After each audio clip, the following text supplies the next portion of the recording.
32 महिनाको छोरालाई लिएर बसमा यात्रा गर्दा गर्दै आमाको मृत्यु। रुकुम पश्चिमको 8 विषयको नगरपालिका 9 बटला सुन्दरपानीकी 28 वर्षीय धर्मा कुमारी बटला बिहीबार बेलुका 5:30 बजेर 32 महिनाको छोरा किरण बटला सहित राडे भन्ने ठाउँमा ना 3 ख 3788 नम्बरको नाइट बस चढिन्। बस चढेपछि धर्मा कुमारले त्यसको जानकारी श्रीमानलाई दिइन्। बाँकीको नेपालगञ्जमा रहेका श्रीमान दलबहादुर बटलासँग सल्लाह गरी उपचारका लागि भनेर धर्मा कुमारी बालक छोराको साथ बस चढेकी थिइन्। नेपालगञ्जमा बस्दै आएका दलबहादुरका बिल्डिङ सम्बन्धी ठेक्का पट्टाको काम गर्छन्।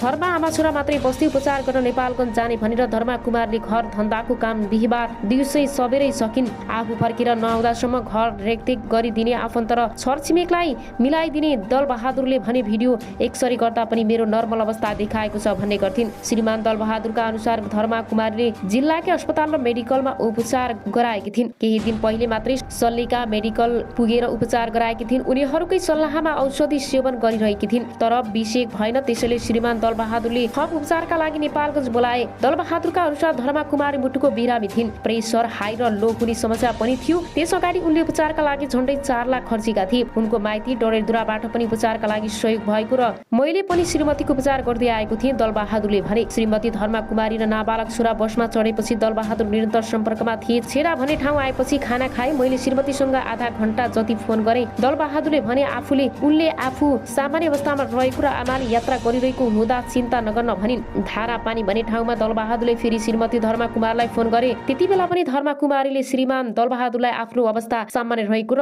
आमाले यात्रा गरिरहेको तथा बसमा अरू पनि मानिसहरू रहेको हुँदा चिन्ता नगर्न आग्रह गरिन्। त्यसपछि फोन सम्पर्क हुन सकेन। रात छिपिसकेको हुँदा दलबहादुर पनि श्रीमतीलाई शुक्रबार बिहान नेपालगञ्जमा भेट्ने मिठो कल्पनाका साथ सुते। राडे हुँदै जाजरकोट सुर्खेत बर्दियाको बाटो भएर कोहलपुर पुग्न सकिन्छ। बेलुका 5:30 बजे हिँडेको गाडी अर्कै दिन बिहान 5:30 देखि 6 बजेतिर मात्रै कोहलपुर पुग्न सक्छ।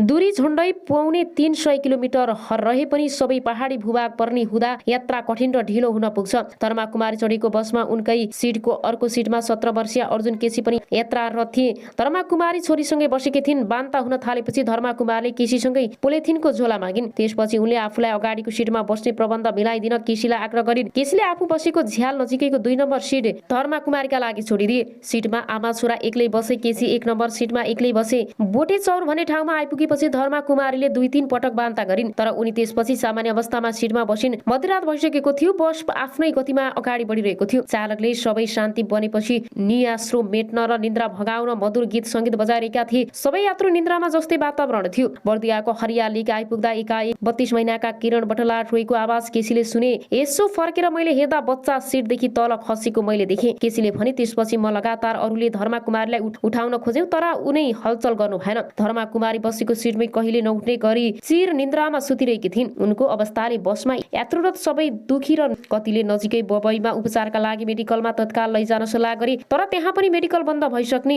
हुँदा बरु छिटो कोहलपुर पुर्याउने सबैले सल्लाह गरे। धर्मा कुमारीकी गाउँकै अर्की एक महिला पनि बसमा सवार थिइन्। उनैले धर्मा कुमारीको मृत शरीर सिटमै बसेको अवस्थामा समातेर यात्रा गरी बच्चा रोइरहेको हुँदा केसी लगातार बसमा यात्रारत अरू यात्रुहरूले पालै पालो समाते। शुक्रबार बिहान श्रीमतीलाई सकुशल नेपालगञ्जमा स्वागत गरे। प्रतीक्षामा बसेका दलबहादुर एका बिहानी श्रीमतीलाई सदाको लागि गुमाउनु परेको खबर सुन्दा छाँगाबाट खसेजै भए। तैपनि विधिको विधान नमानी सुख थिएन।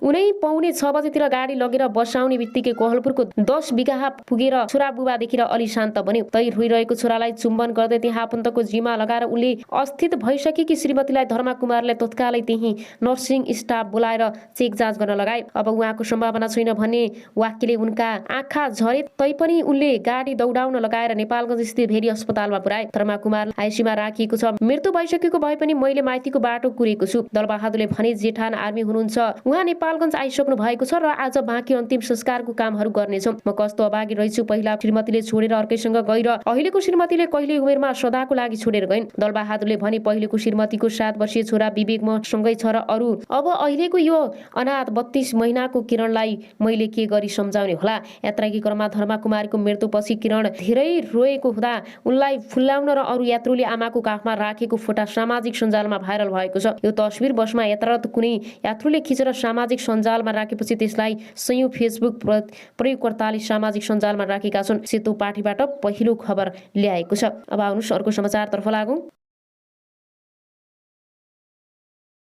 ओलीलाई मृत्युदण्डको सजाय सुनाएको उल्लेख भएको छ। इन्डोनेसियाको बाल संरक्षण मन्त्री सहित केही अधिकारीहरूले मृत्युदण्डको सजायको माग समर्थन गरेका थिए, तर मानवाधिकार आयोगले भने मृत्युदण्डको सजाय उचित नहुने बताएको थियो। एक शिक्षकले यो कुकृत्य सार्वजनिक भएपछि इन्डोनेसियाका धार्मिक बोर्डिङ स्कुलको सुरक्षामा कतिपयले प्रश्न उठाएका छन्। विश्वको ठूलो मुस्लिम बहुल देश इन्डोनेसियामा हजारौंको संख्यामा इस्लामिक बोर्डिङ स्कुल र धार्मिक स्कुल छन्। ती स्कुलहरूबाट गरिब परिवारका सन्तानले शिक्षा पाइरहेका छन्। अब आउनुहोस् अर्को समाचारतर्फ लागौं। प्रधानमन्त्रीले प्रकाशित गरेको 101 दिनको विवरणमा सूची नक्सा हटाइयो। भौगोलिक अखण्डताप्रतिको यो खेलबाड साधारण कुरा हो। ओलीले भने हिजो मात्रै दिल्ली स्थित नेपालको दूतावासमा टाँसिएको नक्सामा त्यहाँ नेपालको चुच्चे नक्सा राखिएको छ, चुच्चे नक्सा हटाएको छ। योभन्दा राष्ट्रिय दलाली, योभन्दा राष्ट्रको गौरव र शिर निहुराउने योभन्दा लज्जाजनक कुरा के छ? एमालेका पछिल्ला कार्यक्रममा अध्यक्ष ओली नेकपा माओवादी केन्द्र र नेकपा एकीकृत समाजवादीसँगै नेपाली कांग्रेस र प्रधानमन्त्री देउबामाथि पनि आक्रमक देख्न थालेका छन्। प्रतिपक्षी दलका नेता ओली आखिर किन आक्रमक बन्दैछन्? राजनीतिक विश्लेषणहरू आगामी दिनमा आक्रामकता झनै बढ्ने बताउँछन्। उनीहरूले आसन्न चुनावमा एमाले र कांग्रेस बीच सीधा प्रतिस्पर्धा हुनेका कारण ध्रुवीकरण गराउन खोजेको बताउँछन्। कांग्रेस प्रत्यक्ष रूपमा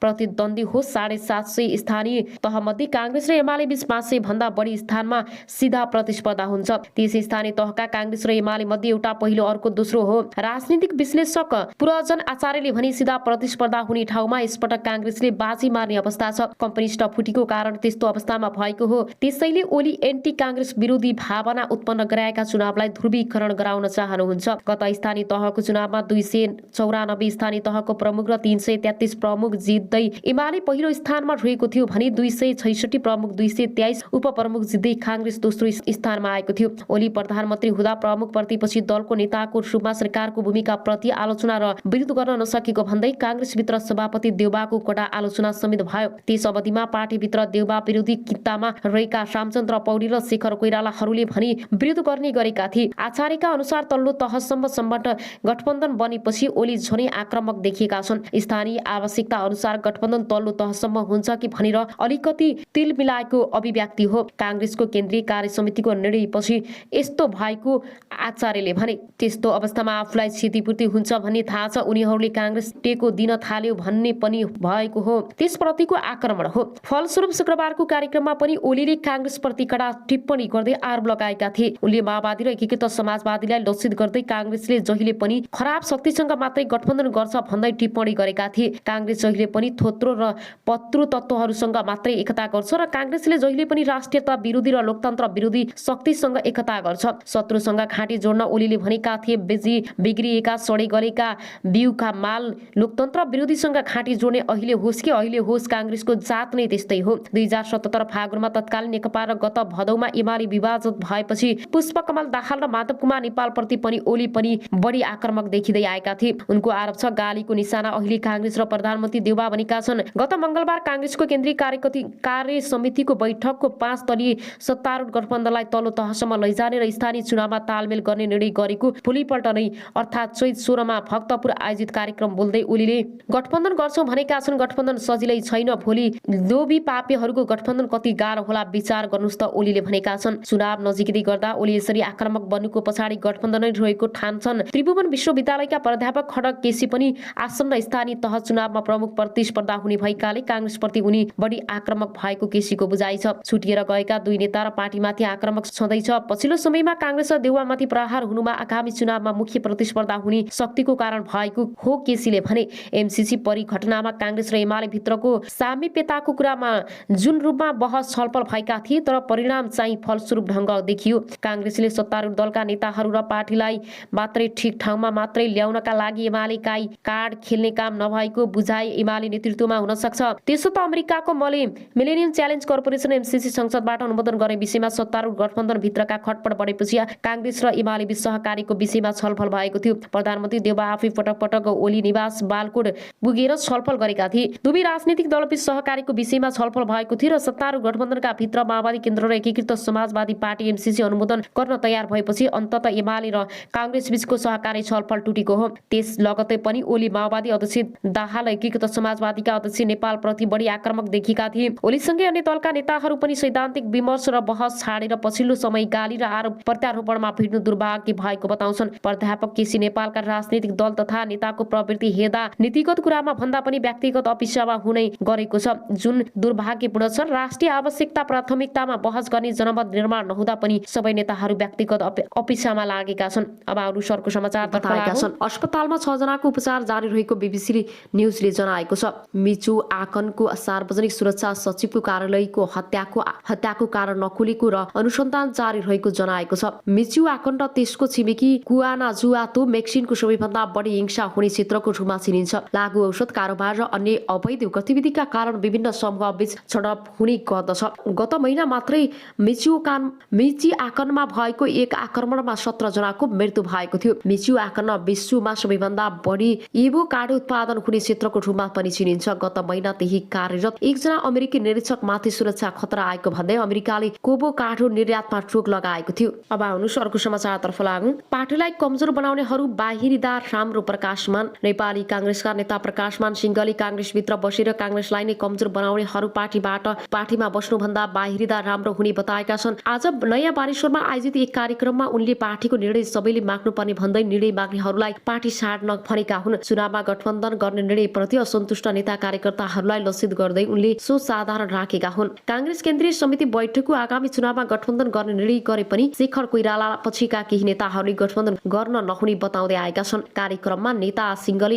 यसपटक चुनावमा कांग्रेसका नेता कार्यकर्ताको गतिविधिको एक हिसाब हुने समेत बताएका छन्। विगतका निर्वाचनमा पनि अन्तर्घात हुने गरेको थियो। अन्तर्घात गर्नेहरूलाई कांग्रेसले कारबाही समेत गरेको थियो। अब आउनुहोस् अर्को समाचारतर्फ लागौं। बालुवाटारको राखी कूटनीतिक दिल्ली मुख्यालयसम्म पुगेको छ। कांग्रेसले भारतीय सेना नेपाल भित्राएर देशभक्तको टाउको कटाएको थियो। ओली नेकपा एमालेका अध्यक्ष केपी ओलीले तत्कालीन नेपाली कांग्रेसले भारतीय सेनालाई नेपाल भित्र देशभक्तहरूको टाउको कटाएको आरोप लगाएका छन्। तत्कालीन कांग्रेस सरकारले भीमदत्त पन्त लगायतका शहीदहरूको हत्या गरेको उनले जिकिर गरेका थिए। साथै विद्यार्थी आन्दोलन दबाउन बीपी कोइराला गृह मन्त्री छँदा दमन गरेको र गोली हानेको भन्दै उनले कांग्रेसले विद्रोही विदेशी सेनाको प्रयोग गरी देशभक्तहरूको हत्या गरेको आरोप लगाएका हुन्। उनले भनेका छन् कांग्रेसले भारतीय सेना बोलाएर देशभक्तको टाउको कटाएको थियो। कांग्रेसले विदेशी सेनालाई बोलाएर देशभक्तको टाउको कटाएको थियो भन्दा नराम्रो लाग्छ भन्ने यो सबै नेपाली कांग्रेसले गराएको थियो। तर के गर्नु, नेपाली कांग्रेस यस्तै हो। शुक्रबार अनिराव विश्वको कार्यक्रममा सम्बोधन